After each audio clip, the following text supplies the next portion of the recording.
안녕하세요. 농림축산식품부 농촌복지여성과의 사회적 경제 추진팀장을 맡고 있는 김경은 사무관입니다. 방금 소개를 받았는데요. 저희 농촌복지여성과에서는 저희 농식품부뿐만 아니라 다른 부처, 복지부라든가 다른 부처에 흩어져 있는 복지 정책들, 우리 농업인들 그리고 농촌 주민들에게 어떤 영향을 주고 있는지 살펴보고 또 필요한 경우에는 추가적인 지원도 하고 있고 그런 역할을 하고 있습니다. 그리고 오늘 주제가 되고 있는 이 사회적 농업에 관해서는 재작년 말부터 시작을 해서 작년에도 연구를 하고 이제 이번 문재인 정부의 국정과제로서 활성화를 추진하고 있습니다. 현장에서는 앞에서 들어주셨던 것처럼 다양한 실천들이 계속되어 오고 있었는데요. 정부 정책은 이제 올해 시범 사업을 시작으로 시작되고 있어서 그 내용들을 조금 설명을 드리도록 하겠습니다.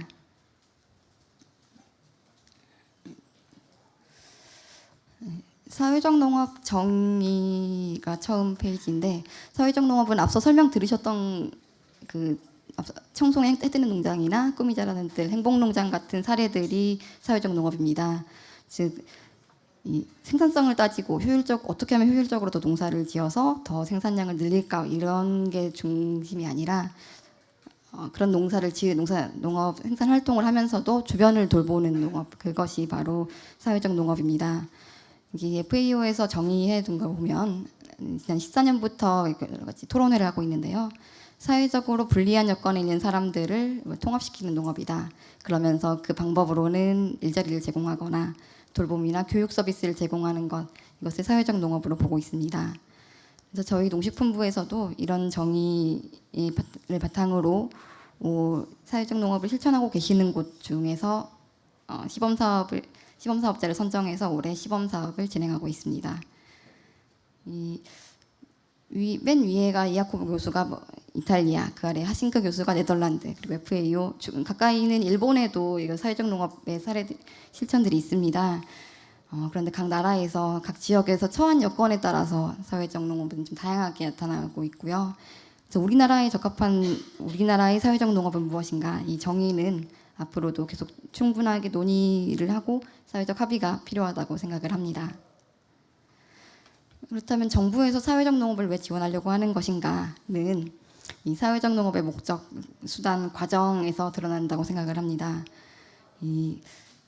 바로 사회적 농업이 사회적으로 배제된 사람들을 끌어안는 것, 사회 통합을 시키는데 여기 농업이 기여할 수 있다는 부분인데요. 그 부분은 어찌 보면 공공의 영역이라고도 할 수 있습니다.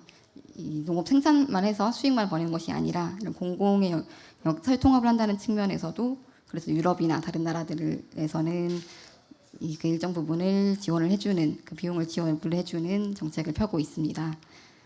또한 주민들이 자발적으로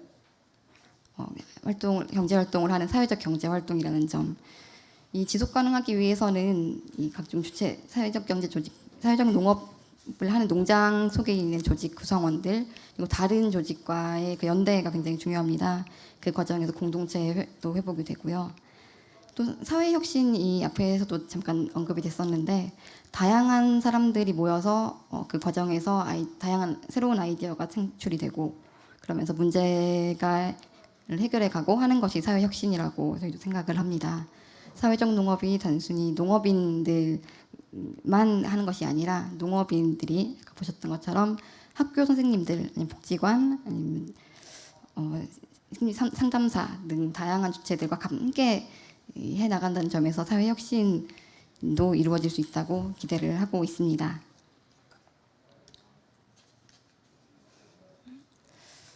그래서 저희 농식품부에서는 농업을 통한 사회통합과 지역사회의 활력을 증진한다는 것을 목표로 해서 올해부터 사회적 농업 정책을 펴나가고 있습니다. 크게 세 가지로 말씀을 드릴 수 있겠습니다. 먼저 사회적 농업 실천 조직에 대한 운영 지원입니다. 그리고 두 번째로는 이 사회적 농업 조직 내부 그리고 조직과 지역사회 그리고 사회적 농업 조직 간의 네트워크를 통한 확산 지원이 되겠습니다. 그리고 세 번째로는 한국형 사회적 농업 모델을 만들고 그 근거가 되어줄 근거 법률을 제정하는 등의 기반 조성이 되겠습니다. 첫 번째로 운영 지원입니다. 저희가 운영 지원이 현재 있는 그 사회적 농업 관련된 정책 중에서는 올해의 시범 사업, 사회적 농업 활성화 지원 사업이 가장 메인으로 지금 추진을 하고 있는 것입니다. 앞서 보셨던 것과 같은 사회적 농업 실천 조직의 프로그램 운영비를, 그러니까 사회적 농업을 하는 운영 비용을 지원을 하거나 아니면 지역사회와 네트워크를 하는데 그 네트워크 구축비를 지원하는 사업입니다. 또 내년부터는 새롭게 이 사회적 농업 실천 조직이 회계, 세무, 노무, 법무 아니면 경영 등의 서비스를 이용할 때 그 비용의 일부를 좀 지원할 수 있는 바우처도 제공을 하도록 지금 예산 준비를 하고 있습니다. 네, 시범사업 위주로 해서 좀 말씀을 드리겠습니다. 올해 시범사업자를 9개소 선정을 했는데요. 처음 선정할 때 65곳에서 신청이 들어왔습니다. 굉장히 좀 인기가 많았는데 이곳들이 다 저희가 생각하는 사회적 농업에 100% 적합한 곳은 아니었지만은 다들 이 농업을 통해서 주변을 돌볼 수 있다는 그런 따뜻한 마음을 가진 분들이었습니다. 그래서 앞으로도 확산되어 나아갈 가능성이 좀 충분하다고 생각을 합니다.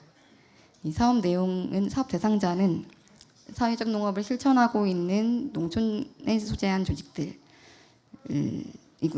말씀드렸던 것처럼 프로그램 운영비, 네트워크 구축비를 지원하고 있고요. 이 9개소하고 방금 앞서 발표하셨던 김정석 박사님 등 같은 전문가들로 현재 사회적 농업 협의체라는 네트워크 조직을 구성하였습니다. 그래서 이분들께서 각 조직에 1대1로 매칭되어서 컨설팅도 해주고 계시고요. 그리고 한 달에 한 번씩 각 현장을 돌면서 모임을 하고 있습니다. 그래서 각자의 그 사업 현황을 소개하기도 하고 또 애로사항을 공유하기도 하고 하는데, 여기에 인근 농가들하고 지자체 공무원, 교육기관이나 연구기관 등에서도 함께 참여를 자유롭게 하고 계십니다. 시범사업자들 9개소를 좀 간략하게 좀 설명을 드리겠습니다. 시범사업의 농업을 통해서 돌봄, 교육, 고용 등을 제공할 수 있다고 해서 돌봄, 교육, 고용 이렇게 3가지 카테고리로 우선 나누어 보았는데요.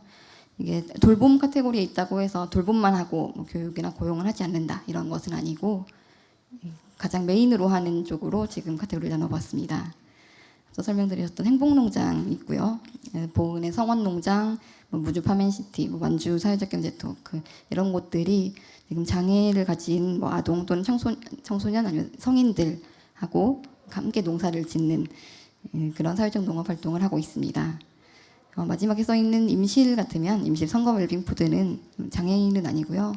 범죄 피해를 입은 가정폭력이나 강력범죄의 피해를 당한 여성과 그 가족들이 마을에 찾아와서 함께 텃밭을 가꾸거나 원예 치료를 받거나 원예 치료사들과 함께 농업 활동을 하는 그런 활동을 진행을 하고 있습니다. 다음으로 교육입니다. 제천의 농촌 공동체 연구소에서는 대안학교, 간대학교 학생들 그리고 제천의 귀촌을 해볼까 하고 생각이 있는 분들 대상으로 해서 농사를 직접 지어보는 이론과 실습 교육을 하고 또 마을에 정착하는 데까지도 같이 교육을 하고 있고요. 앞서 발표 들으셨던 청송 해뜨는 농장도 이쪽에 해당한다고 볼 수 있겠습니다. 그리고 일자리로도 2곳이 있습니다. 영광의 여민동락 영농조합법인에서는 마을에 대다수를 차지하고 있는 이 소득이 낮은 고령분들, 노인분들을 어떻게 할 것인가 하는 문제의식에서 야생화를 재배하거나 모시를 재배하고 또 그걸 모신잎떡 송편으로 가공하기도 하고 하는 일자리를 제공하고 있고요. 야호회남, 전남 해남에 있는 야호회남도 재밌는 곳인데 그 지역에 들어온 다문화 여성들하고 귀농한 여성 농업인들 간의 멘토링을 구축해서 공유 부엌, 공유 식당 같은 것도 할 예정이고요. 또 이 다문화 여성들이 기존 자기 모국의 문화를 활용해서 문화활동 강사로 또 활동할 수 있게끔 지원을 하는 그런 역할을 하고 있습니다. 다음으로는 네트워크를 통한 확산 지원입니다. 앞서 말씀드렸던 사회적 농업 협의체를 현재는 이제 그 9개소 중심으로 운영을 하고 있는데 이 네트워크를 온라인 플랫폼을 또 구축을 할 예정입니다.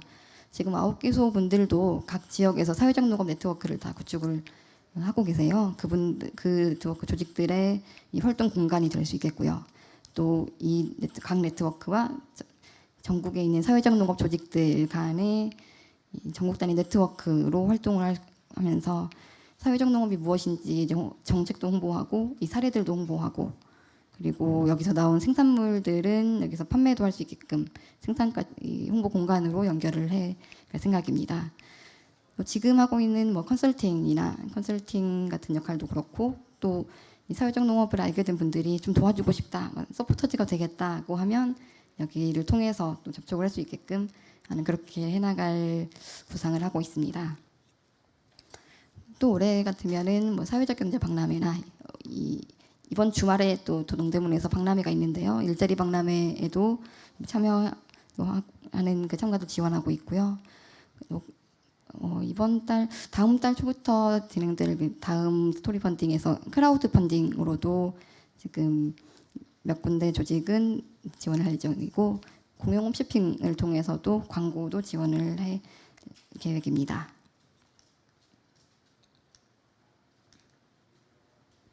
그리고 마지막으로 사회적 농업 기반 조성입니다.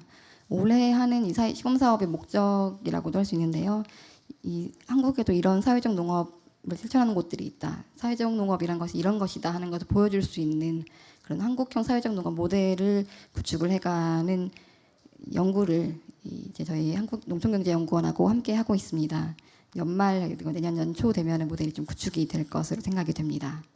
그리고 이제 이 사회적 농업을 앞으로도 지속적으로 지원을 해갈 수 있게끔 그 근거법으로서 사회적 농업 육성법을 제정을 지금 준비를 하고 있습니다. 그리고 이러한 지원, 사업으로서 지원을 하는 제도도 좋지만은 앞서도 말씀하셨던 지금 있는 활동을 보충적으로 지원해 줄 수 쓰려면은 역시 저희 농식품부만의 힘이 아니라 다른 복지부나 뭐 교육부, 다른 복지제도와도 연계가 필요합니다. 장기적인 이야기가 될 텐데요. 그런 다른 부처랑도 협력을 통해서 복지 제도적으로 지원을 할 수 있게끔 하는 방안도 계속 연구해가고 검토해가고 해 나가도록 하겠습니다. 이것들이 향후 계획이기도 하였는데요. 당장 이제 할 것들을 조금 소개를 드리자면, 이 사회적 농업 육성법을 제정하기 위해서는 일단 국민들의 공감대가 필요합니다. 공감대 형성을 위해서 사회적 농업 포럼을 오늘도 이렇게 포럼으로 많이 와주셨지만은 언론, 국회나 다른 농업인 분들까지도 다 포함해서 포럼을 구성해서 이 국민의 공감대도 형성해가고, 거기서 나온 의견을 수렴해서 또 법안에 담아가고 할 계획입니다. 그리고 내년도에는 사회적 농업 실천 조직에 대한 지원도 더 확대할 계획입니다. 올해 9개소 시범적으로 해왔는데 내년에는 그 2배로 늘려서 9개소 더 지원을 하고요. 올해 현장에서 나왔던 의견이었던 뭐 장애인 안전시설이나 이런 것들도 지원할 수 있게끔 하겠습니다. 이 공모도 올해 시범사업은 사실 좀 일정이 늦어져서 올해 선정을 하고 올해부터 지원이 좀 늦게 나갔지만은 내년에는 예산 지원이 일찍 될 수 있게끔 올해 연말에 선정을 또 할 계획입니다. 네, 여기까지가 저희 정책이었는데, 지금 사회적 농업 실천은 많이 작게나마 각 지역에서 존재를 하고 있지만은 정책은 이제 아직 초기 단계이고 계속 만들어가야 하는 단계입니다. 그래서 말씀드렸던 사회적 농업 협의체 같은 곳에도 저희 정부에서도 계속 참여를 하면서 현장의 목소리도 듣고 있고요. 근데 이 사회적 농업이 확산되려면은 이 사회적 농업 실천 조직들, 농업인들하고 저희 중앙부처만이 아니고 이 현장의 상황을 잘 아시는 이 지자체에서도 역할을 해주셔야겠고, 또 이 사회적 농업 실천 조직들의 생산품을 윤리적으로 소비해 주실 국민들의 관심도 필요하다고 생각을 합니다. 오늘 이렇게 다양한 곳에서 모여주셨는데 사회적 농업에 대해 관심 계속 가져주셨으면 좋겠고요. 앞으로도 좋은 의견 주셨으면 좋겠습니다. 감사합니다.